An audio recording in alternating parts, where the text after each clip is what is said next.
Come on, come on, come on. Seems like it gets a little slower every week. So do we, Don. So do we. Oh yeah. Oh yeah. All right. And now we're going to hit the record button here. And good afternoon, everyone, and welcome back to Two Guys in the Bible here on Fulfilled Radio, a voice you can trust. And with me again is Larry Siegle from way up north, where I'm assuming it was probably 65 degrees today. No, it was in the upper 70s, almost 80. Okay, well, it was Not bad. 90 something here today. So in southern Oklahoma. Anyway, good to have Larry back. My name is Don K. Preston. I'm president of Preterist Research Institute, and we do appreciate you joining us again as we're going to continue our discussion of the Messianic Temple here in just a couple of moments. Larry, I did hear from William just a few moments ago, I see. and yeah, he has made it back, and he will be available to get me back on air with me on October the 1st. So anyway, we'll have you back a couple of more times. Pardon me, after tonight, if you're up to that task. No problem. I was going to say, every month has a first. Yeah, he So, said October the oh, 1st. October the 1st. Well, every year has an October. So, Yeah, that's true. But yeah, he told me he and Leora have a wedding anniversary celebration planned. wow. And so, nonetheless, he will be back with us on October the 1st. And I can't tell you how much I appreciate you filling in during this period of time. It's been very, very enjoyable. And I think we've been able to have some great discussions. Likewise. Yeah. So, how's the week going? It is going really well. We had some excitement over the weekend there in the service, and three baptisms, and just so many good people around us here. I just can't express my thankfulness to God for allowing me to come out here and work with this congregation. It's great. Yeah. I mean, that's exciting stuff. I mean, anytime you have people ready to turn their life over to the Lord, that's just, that's exciting. Really is. And, I can't help but think that the more society degrades, the more people are looking for answers. Yeah. They're looking for whatever you would like to call it. They're looking for comfort. They're looking for truth. They're looking for something to answer what's going on in this crazy world that we're living in. I think that's absolutely right. There's so much plastic in the world. Or, by the way, I had some shoes the other day. I pulled them out. They said genuine plastic on it. Genuine plastic, Genuine plastic, not fake plastic. right? Genuine plastic. Yeah. Oh, that's There's great. there is so much plastic in our world around us. People are looking for something authentic and real and something they can relate to. And so, yeah, I'm reminded of the book by Green. I think it's Michael Green. That may I've forgotten the last first name. Uh, Evangelism in the Early Church. mm, Really, really an excellent book, even if I can't remember his first name. But Green is the last name. Anyway, he was commenting on the horrific morality of the first century. He was commenting on the horrible injustice, the incredible cruelty of the ancient world. And that was from the top down. He chronicles the immorality of all of your Roman Caesars, of the absolute total 100% lack of humanity and human rights given to slaves. And it's sometimes estimated that over half of the population of Rome were slaves. yeah, A city of 1 million people, over half of them were slaves. And a slave had zero rights.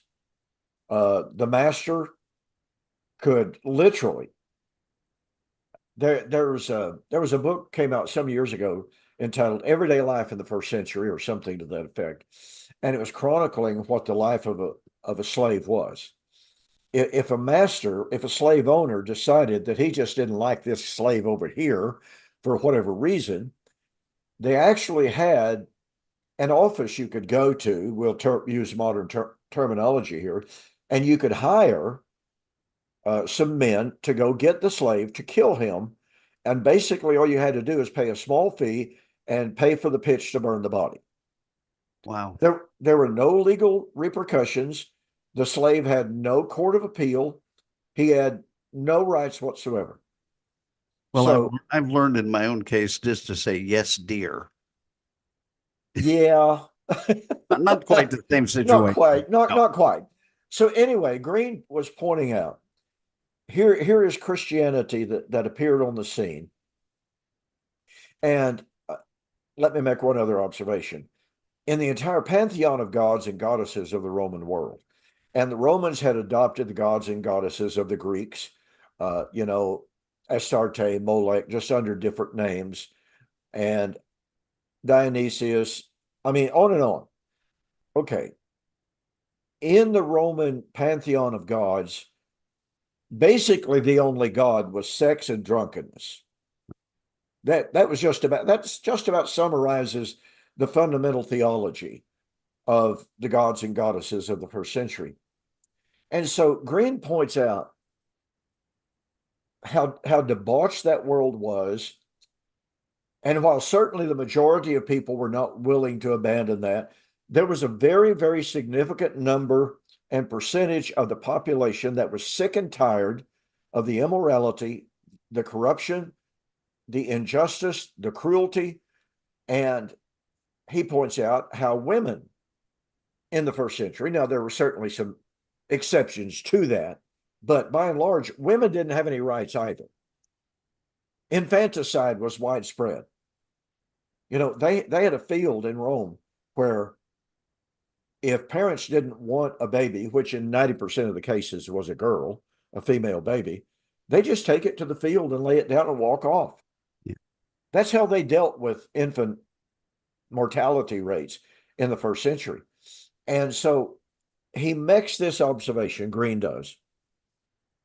In the first century, the gods did not abandon man because man was so corrupt and immoral. Man deserted the gods because they were so immoral. That's right. And here comes Christianity into this horrific world and offering women status, respect, love, offering slaves. There is neither bond nor free. That's right. And I have said this many, many, many times.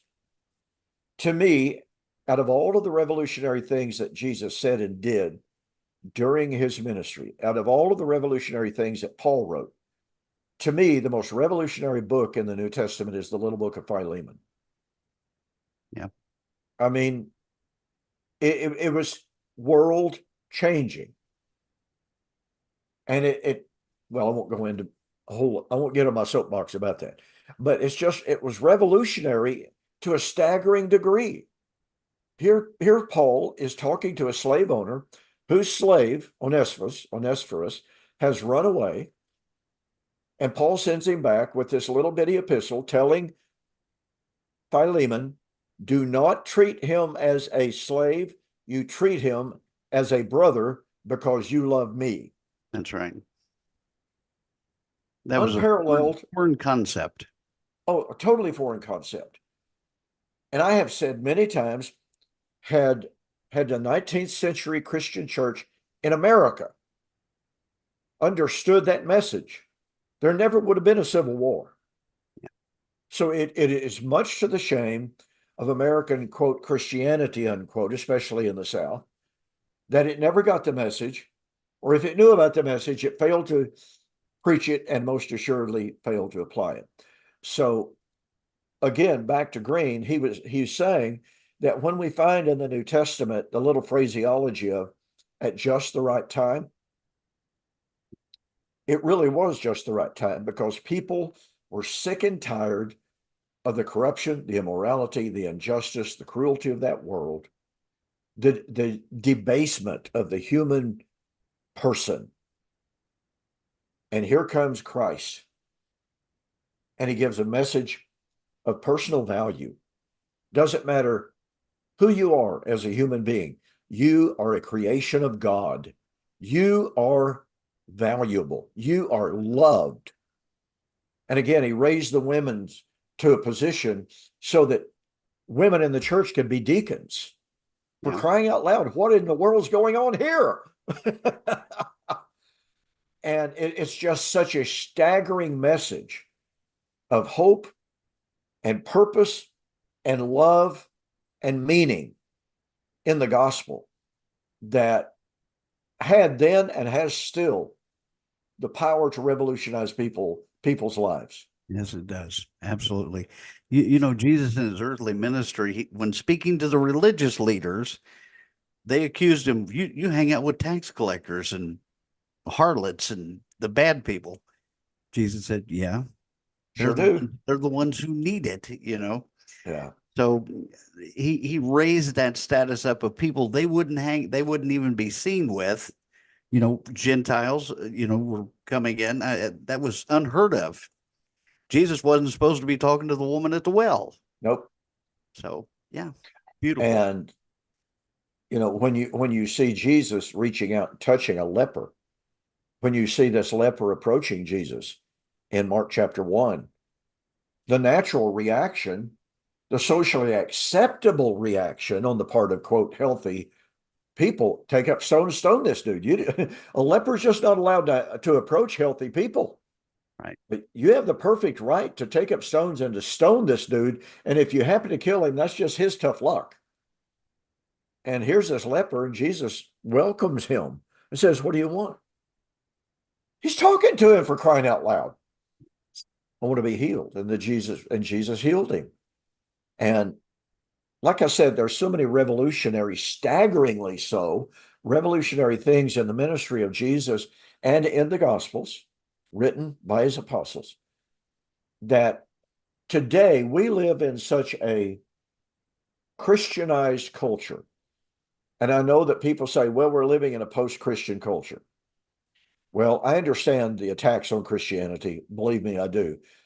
But I watched a program the other night, and they had Stephen Meyer, they had Douglas Murray, and they had Tom Holland. Now, all three of these men are some of the brightest intellectuals in the world today. Stephen Meyer is a biochemist. He's a physicist. He's a philosopher. Stephen Murray is an academic journalist, investigative journalist, and philosopher. And here's Tom Holland, who is recognized as one of the world's greatest historians today.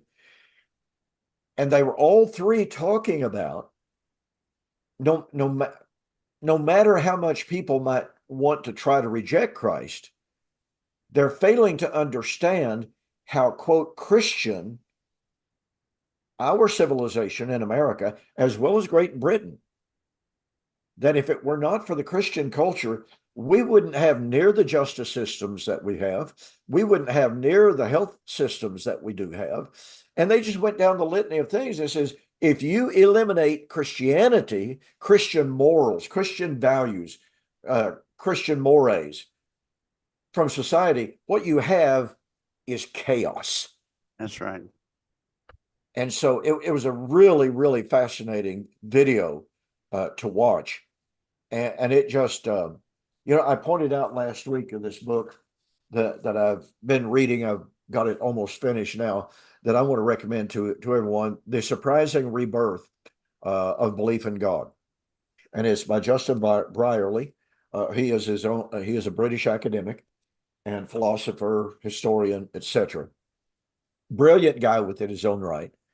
And he chronicles how across all fields of academia right now, I mean, we're talking the top levels of biochemists, of geneticists, of philosophers, whatever, across all academic philosophies and schools, there's just person after person after person who have been atheists.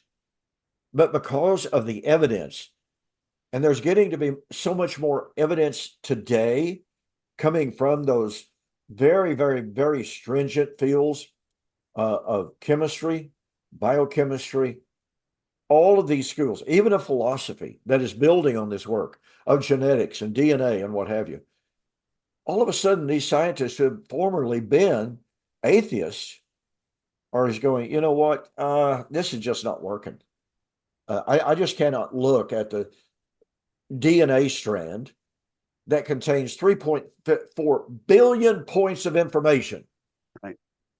Each one of those points of information is basically communicating with all these other points of information to comprise the cell, telling the cell what to do. And here you have these protein structures, the cell structures, the genome, the DNA, everything going together. And like I said, all of these brilliant philosophers are going, okay, how in the world could anybody argue that this is just pure blind, dumb luck? Right. That brought us to where we are. There has to be a God. This is so refreshing. It's invigorating, really is what it is. And I said this last week, I'll say this again. This is going to open the door for covenant eschatology in an unprecedented way. Because when you have these intellectuals of all disciplines who are turning to a faith of God, in God, obviously they're not dummies. They are going to encounter the problem of what I call the challenge of Christ. Did Jesus keep his word or did he not? Yeah. Did he fail? Did he lie? And I'm just foaming at the mouth, excited about my upcoming debate with Richard Carrier, who says Jesus was a myth.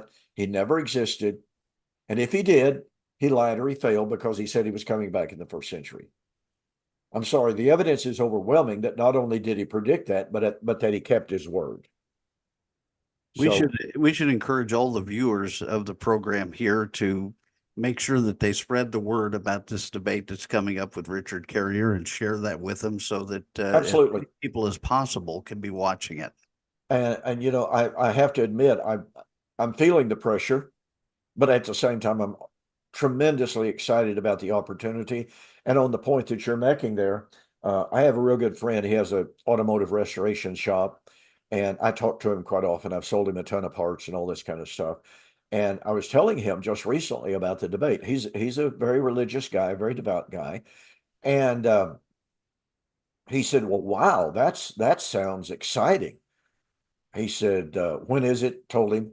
Well, I was talking to him on the phone yesterday. And he said, by the way, Don, he said, I've got one of my customers, pardon me, he's a great friend. And he said, I mentioned this debate that you're going to have with this atheist.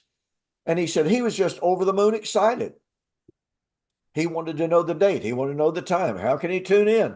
Et cetera, et cetera. He said, because that's just down his alleyway. And I thought, well, if he's never heard of preterism, it might be unsettling to him, but he will see the apologetic force and the apologetic power of the preterist message. That's right. It strips the atheists of their key objection against Jesus, and that is that he failed or lied. I mean, it's just that objection just goes out the window. You know what's amazing is I've only been out here almost a year. We go to the gym twice a week at this point, and people at the gym know that I'm the minister over here. I have unbelievers and others coming up to me today saying, "Can you remember my daughter in your prayers? She's going in for surgery." I mean, there is a hunger out there to know the things of God. There really is. And to segue from that to our subject, now that we've been talking for 15 minutes, Well, but it's this boy, this is important stuff, ladies and gentlemen. And I hope that you really do see what doors of opportunity are opening up for us to spread the message of fulfilled eschatology and how this answers one of, if not the most fundamental objection against Christianity that the atheists, agnostics, Jews, and skeptics have been using against Christ for centuries, literally. And they think this is it. They think they've got the answer to Christianity. And guess what? They don't. They just don't. And so, yes, spread the news, folks. And let me also add to this, have me in your prayers. This guy is, now look, I've debated many PhDs. I really have. I've debated some very, very prominent men. I've never debated that is anybody that is quite as militant against Christianity as this guy. He's obviously very brilliant in his field, but his field is not exegesis. His field is not theology. He thinks he understands. I differ with that. I don't think he understands it all. Twofold prayer for you in your presentation, and a prayer for him that a seed might be planted to open up his heart. Amen to that. Okay, folks. So we're talking about the good news of the message of Jesus Christ. I consider, and especially in the evangelical world in which we live today, I consider the message of the nature of the Messianic Temple to be extremely, extremely important. If you are a dispensationalist, or if you're just any kind of a premillennialist, then you know that the eschatological hope of premillennialism, oh, we got to have a yet future rebuilt physical temple located in Jerusalem. And after all, they're in the hunt for the red heifer to purify the priesthood so that the priesthood can offer the sacrifice and purify this literal, physical, material temple to be rebuilt in Jerusalem, where once again a purified Levitical priesthood can offer acceptable sacrifices to God in this literal, physical temple. Unfortunately, dispensationalism has said and continues to say the Old Testament nowhere foretold the church as the temple of God. Nowhere. It's not part of the prophetic corpus. Number two, the New Covenant ministry, or I should say, the message that we get in the New Testament epistles, is not truly about the fulfillment of God's Old Covenant promises made to Israel. It is all about the church as an interim, emergency stopgap measure, since Israel rejected the kingdom, and God therefore had to postpone the kingdom, which meant theoretically he had to postpone the rebuilding of another temple, which is kind of interesting since the Herodian temple was there the whole time of his ministry. Did he really come to rebuild another temple, physical temple? I mean, no. Doesn't make much sense. So anyway, folks, when you start talking about the rebuilding of a literal physical temple and the restoration of a Zadokite / Levitical / Aaronic priesthood, I believe that the premier book of all to go to is the book of Hebrews. I've said many times, and I change my statement at different times, depending on which book I'm reading and studying and focused on. But overall, the book of Hebrews is one of my very favorite books. Amen. And Larry, we came to Hebrews chapter 5 last week. What did I do with my Bible? I had my Bible right here. Well, we got two guys and I got a Bible. Does that count? It counts. Two guys and a Bible. A Bible. Yeah. So, they just pass over that whole verse that says, God doesn't dwell in temples made with hands. This is really, it's staggering. I mean, it really is staggering that anyone could read what Stephen said, standing in the Herodian temple, one of the most magnificent physical edifices that the world has ever known. Mm-hmm. Literally, I'm not exaggerating. Tacitus, the Roman historian, says people traveled from, quote, all over the world, unquote, just to see the Jerusalem temple. And here's Stephen, good, faithful Jew, standing in the temple, saying, quoting, by the way, from Isaiah 66, verse 1, God does not dwell in temples made with hands. Actually, he said, heaven is my throne, earth is my footstool. Where is the house that you will build me? And he says, God does not dwell in temples made with hands.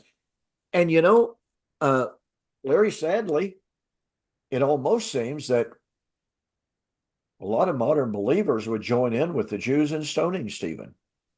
It almost seems that way. It does. I run into people every day of the week that are still caught up in a physical mindset of everything. Rather, they're like Nicodemus.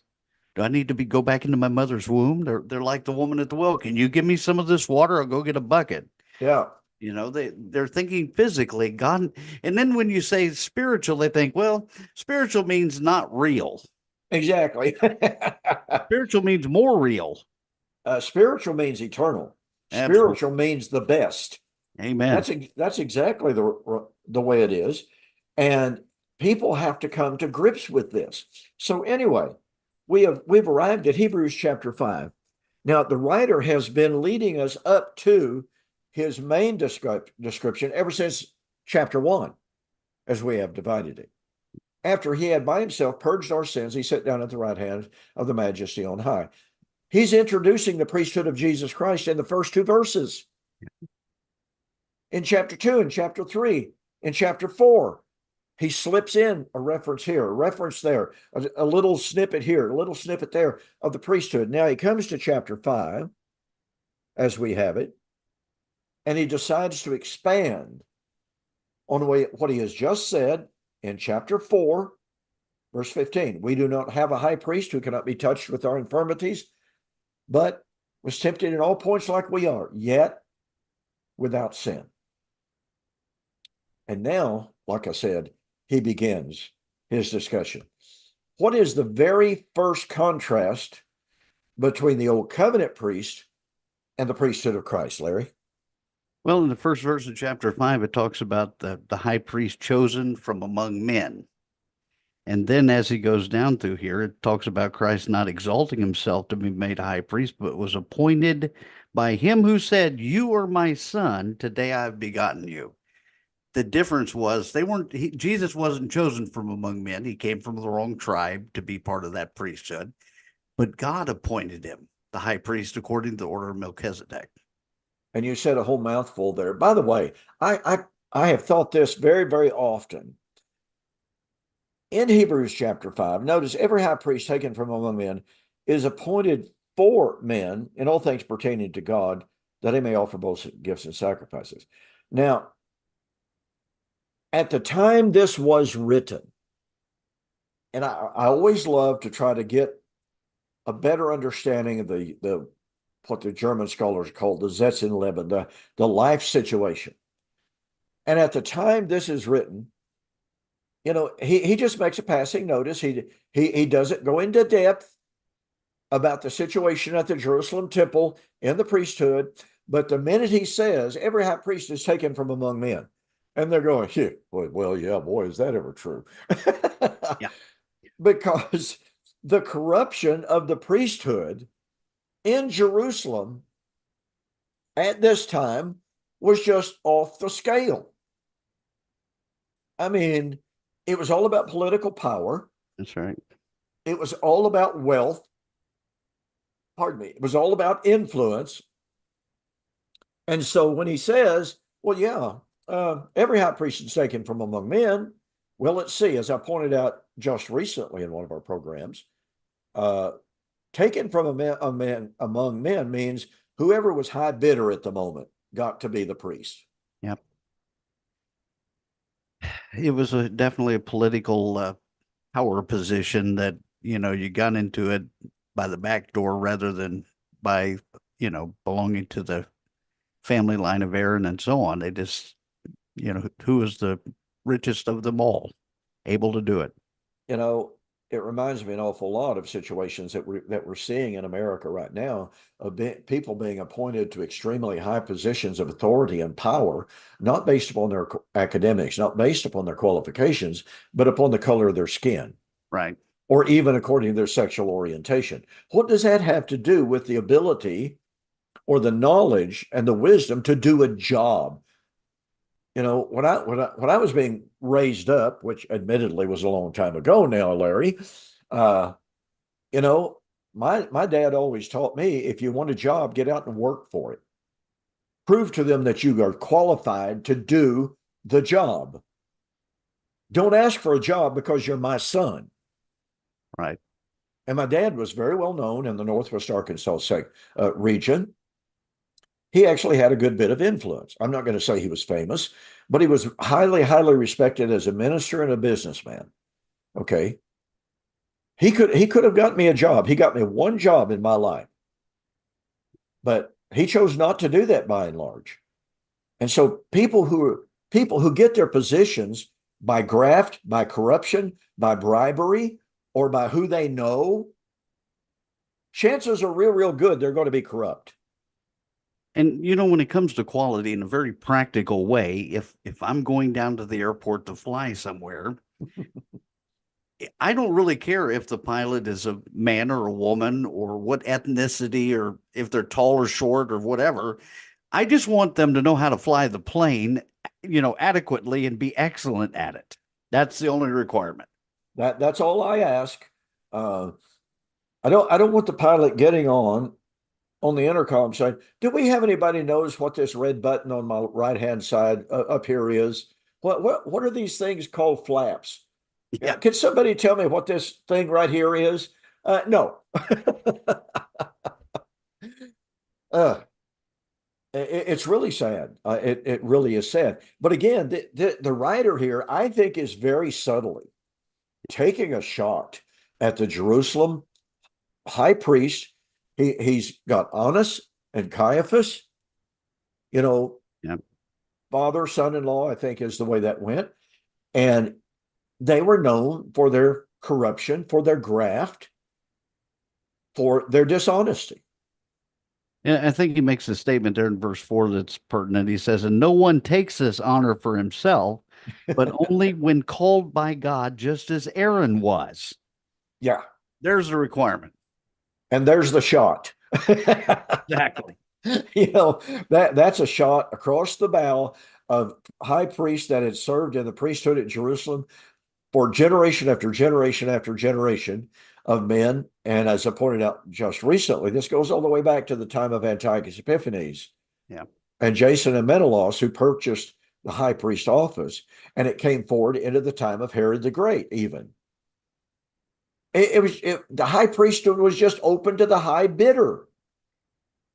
That says nothing about qualifications. It says nothing about his righteousness, his law keeping, his holiness, how pure he was. Matter of fact, under that system, it said probably he's dishonest, he's cruel, he may be a man of violence. And I haven't been able to find this explicitly in Torah, but my friend in Israel, who is that I mentioned so many times, he says it was against the Jewish law for any man who had blood on his hands in any way whatsoever. Yeah. That's from inciting physical violence against someone, even if you had a mugged, so to speak. Any man that was guilty of that kind of violence, that kind of background, was automatically disqualified from being a high priest.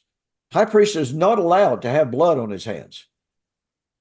And Anna and Caiaphas, they were bloody men. Yeah. There are a lot of people today in the religious world and in the secular society that are in positions or in works of authority that they have over people that they abuse that authority, and they have no right to be there. And none of us are perfect, but you know what I'm saying. Oh, I know Be that very well. disqualified. I have encountered men. Unfortunately, I've encountered some of them in the church, men who became elders, who should have been ushers instead of elders. Right. Not even sure they could handle the job of being an usher without that authority going to their head. But yeah, I have encountered men in positions of business authority who became nothing but tyrants. Yeah. And my wife worked for a business. She actually took the place of another woman that was literally driving the business over which she was a manager, driving into the ground. And she told my wife, "I want my employees to fear me." Really? In a business environment, you want your employees to be afraid of you? It's ridiculous. Yeah. And so this Respect whole is earned. Respect is earned, not respect is earned. dominant. Absolutely. Yeah. Okay, Larry, why don't you give us your comments here? Says, verse 2, that so that he can have compassion on those who are ignorant and going astray, since he himself is also subject to weakness. Now, doesn't this reflect back on chapter 4, verse 15? It does. And 16, excuse me. Yeah, absolutely, because it says that Jesus was tempted in all manner as we are yet without sin, but he understands our weaknesses. He understands who we are and where we are, and he's able to minister to us on that basis. Yeah. Now, I'm going to jump ahead of us here just a little bit into verse 8 and 9. Though he were a son, yet he learned obedience. I'm going to play the devil's advocate here for a moment. Larry, how can God incarnate learn anything? Isn't God omniscient? Does he not know all things? So how can it be said of Jesus, though he were a son, yet he learned obedience? Well, I'm not sure where you are on this, but in Philippians, it talks about the fact that he laid these things aside. And we know that he was limited in a lot of ways to the human condition while he came here. And, he said, no one knows the day or the hour, not the angels, not the Son, but the Father only. Well, that's while he was on the earth, right? As Yeah. in that sense, he wasn't everywhere present while he was on the earth. He got tired, he got hungry, all the human condition was with him. And it tells us in the time when he was growing up there in the household of Mary that he grew in wisdom and he grew in stature And knowledge. and knowledge. It was over the course of time and maturity, and he learned obedience. I think the Hebrew writer here prefaces this back with the first line of verse 7, where it says, in the days of his flesh. That is an important phrase that most of the world today doesn't understand the concept. But that was the time for learning, growing, learning obedience to the things he suffered, thus qualifying him to become the author of eternal salvation. I agree with every single thing that you've said, and I've heard this debated in a lot of different circles. Well, if he's omniscient, if he's God incarnate, then he knew all things. But that completely ignores, not purposefully, it's just an oversight, but it completely ignores the fact that he had to learn the human existence. He had to learn what it was like if mom says, Jesus, stop that, whack. you know. And verse 9 says, and being made complete, being made perfect, Yes. he became. So, I mean, yes, we believe he was God incarnate, absolutely, but he limited himself in those ways to experience the human condition. Yes. Yeah. And the passage you alluded to is so incredibly powerful. Let this mind be in you, which was also in Christ Jesus, who being in the form of God, thought it not robbery to be counted equal with God, but he divested himself. Sure. And he humbled himself and became obedient to death, even the death of the cross. He took upon himself the form of a servant, being found in fashion as a man. And so the writer, Paul, is emphasizing virtually every way that he can of how subservient, truly subservient Jesus became by leaving heaven.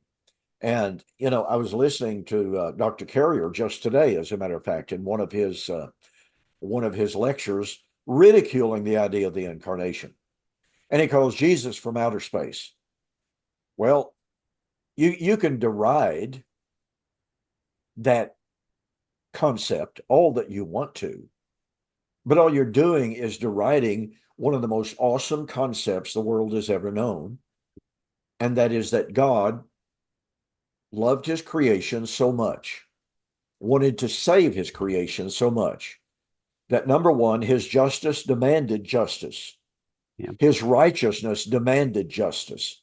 His mercy and his grace provided justice through the substitutionary death of his own son. Nobody else could make that sacrifice. God commendeth his love toward us in that while we were yet sinners, Christ died for us. That's Peradventure, a righteous man, someone right there to die for a righteous man, but God commendeth his love toward us in that while we were yet sinners, Christ died for us. So to mock and to ridicule the idea of the incarnation of Christ is mocking the greatest story of love that the world has ever known. How many times have you heard people objecting, saying, you people that believe in this covenant eschatology stuff, you don't believe in substitutionary atonement? Yes, we do. Absolutely.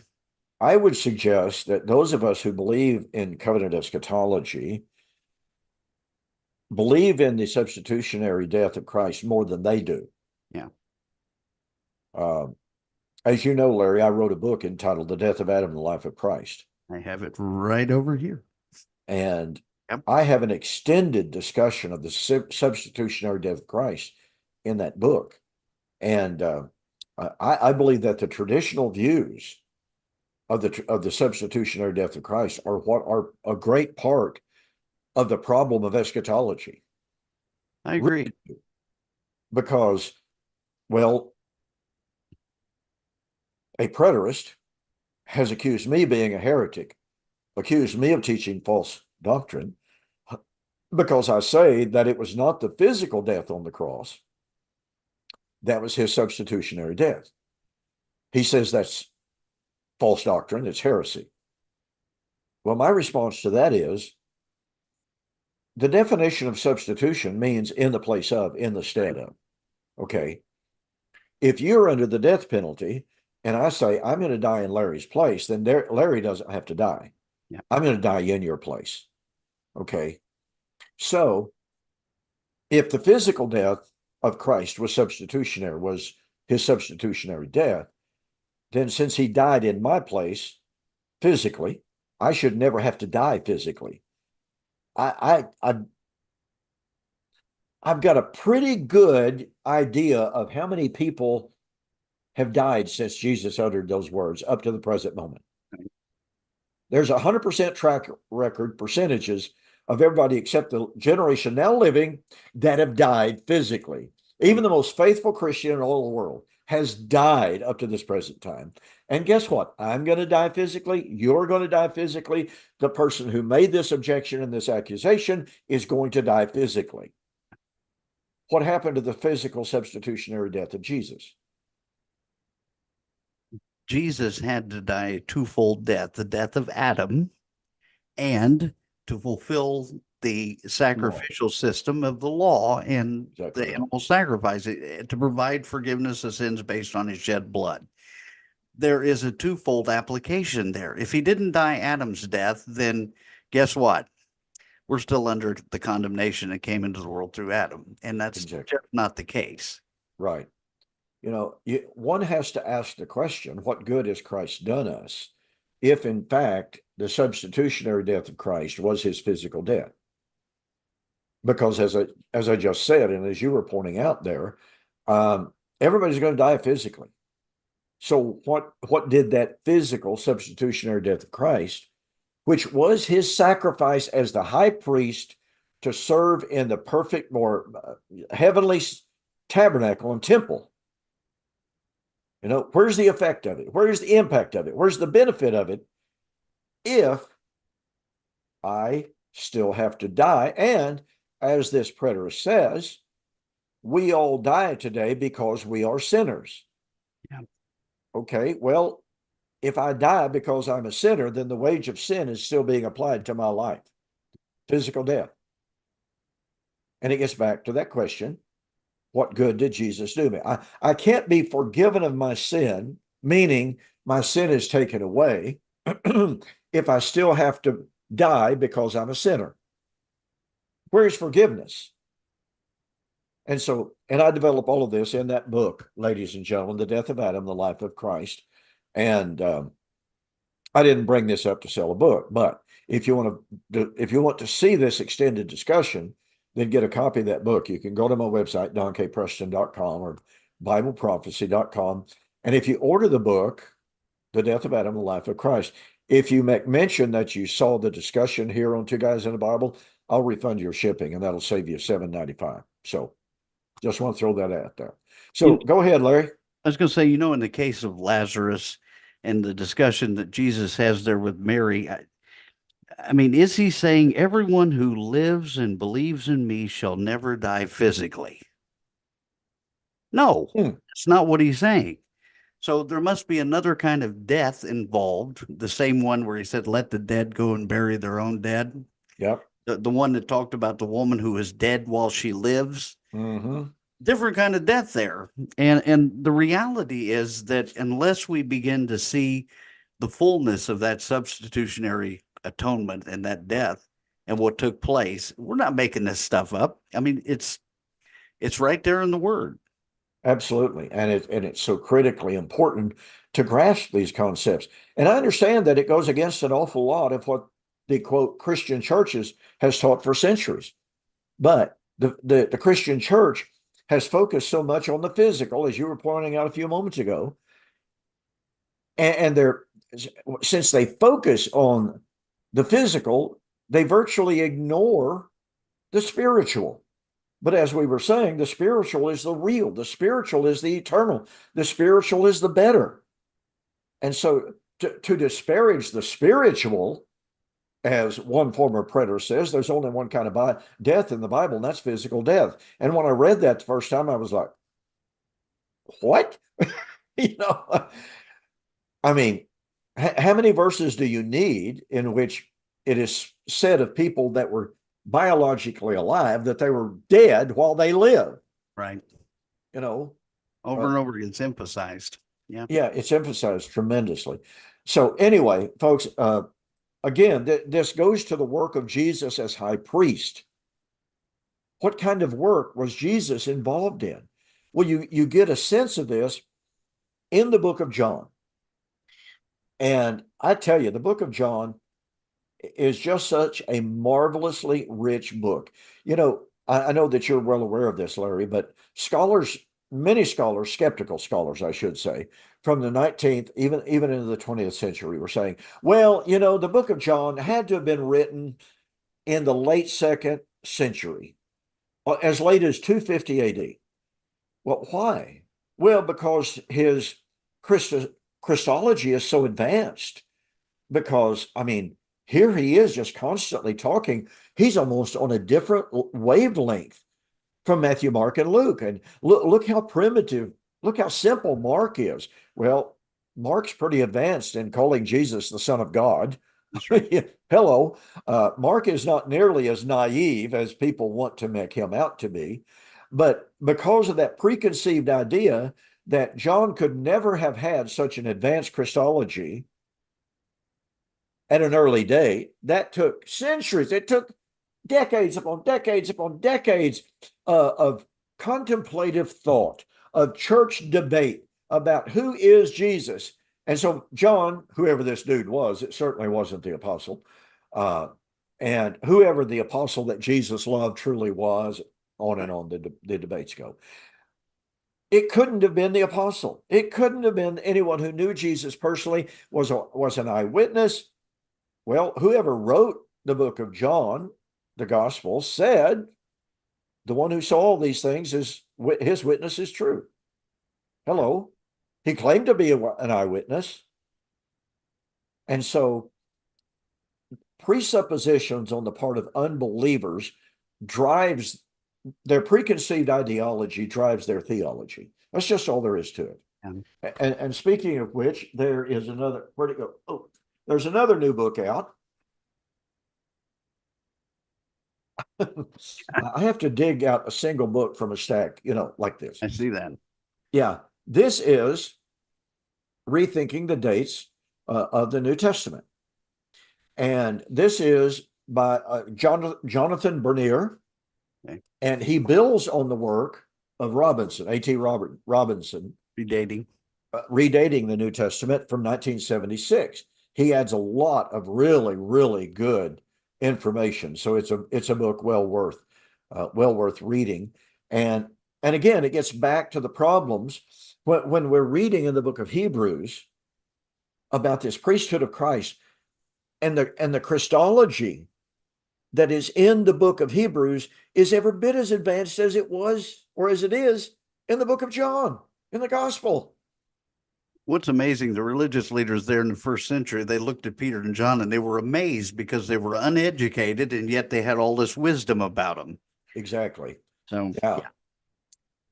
So the point that I was getting at there a moment ago is if you got a book of Hebrews here, which is virtually unanimously admitted to be prior to AD 70, and it has a Christology that exalts Jesus above the angels, above Moses, above the law, above the temple, above everything. And he is the one, according to Hebrews chapter 2, God has not made or put the age to come of which we speak in subjection to angels, but to the Son, he says, thou art my son, this day have I begotten thee. So the Christology of the book of Hebrews is Christ has been exalted above every name that is named both in heaven and in earth. That's how exalted the Christology of Hebrews is. Amen. How much different is that from the book of John, for crying out loud? Same No, thing. same thing. Absolutely the same thing. So again, here in Hebrews chapter 5, and I want you to comment a little bit more. Here we have in verse 4, no man takes this honor to himself, but the one who is called of God, just as Aaron was, so also Christ did not glorify himself to become high priest, but it was he who said to him, you are my son, today have I begotten thee. Larry, tell us when Christ was begotten. Well, that's an interesting question there because the verses that deal with his begottenness, they apply it to his birth, but also to the resurrection of Christ. So, Yeah. I've begotten you again is basically what's being said here in Hebrews. That was his, Yeah. yeah, new It birth. really is. It really is a fascinating study, and one could say, may I use the word conjecture, that at his baptism, Yeah. in Matthew, when the dove descended on him and the bath cold, the voice from heaven, said, this is my son in whom I am well pleased. Well, this is a recognition of his sonship, and yet we find later, Paul says this in Acts chapter 13, by the way, Right. when it speaks of Jesus's resurrection, and it says, of whom it was said in him being raised, thou art my son, this day have I begotten thee. And this was also confirmed at the transfiguration with Absolutely. Moses and Elijah present, the law and the prophets. This is my son. Listen to him. Absolutely. Yeah. So So there's actually a chain of references to Christ being recognized as the Son of God twice by the heavenly voice, by the Father, affirming his sonship, and then the scriptures themselves affirming that through his resurrection, he was begotten of God. Thou art my son, this day have I begotten thee. Now, a little caveat here. In the second century, you had some folks jump up, the Docetics, yeah. that popped up, and they said, well, it really wasn't God in the flesh. It just seemed that he was God in the flesh. And that there were different times in his life that Jesus took on himself God-like qualities and what have you, but he really wasn't God incarnate. All of that's just, I'm sorry, let me be very, very blunt here. That's just garbage. When you follow this chain of references that from the very, very beginning of his ministry, the very beginning of his, as Luke would say it, when he began to be about 30 years old in Luke chapter 3, at his baptism, here he goes, he's going to embark on his public ministry, and the Father recognizes him, officially dubs him, this is my son. Right. Well, in John 10, where he says, I and the Father are one, the Jews understood what he was saying there, and they picked up stones to stone him because he, being a man, was making himself God Yeah. in their eyes. And they understood what he was saying more They than understood very people well. today. Yeah. Mm. And I absolutely love what Jesus himself said in John chapter 5. And I think it's a passage that's very, very often overlooked in Christological discussions. But in John 5:21 and 22, Jesus said, the Father, or from henceforth, the Father judges no one, but has committed all judgment to the Son. Now, watch this. And as I like to say, you got to catch the power of this. This is incredible. That all men might honor the Son as they honor the Father. The Son is due the same honor as the Father. And the only way that that could possibly be true is if they are the same nature. That's right. They're not the same person, but they are the same identity and the same nature. Yeah.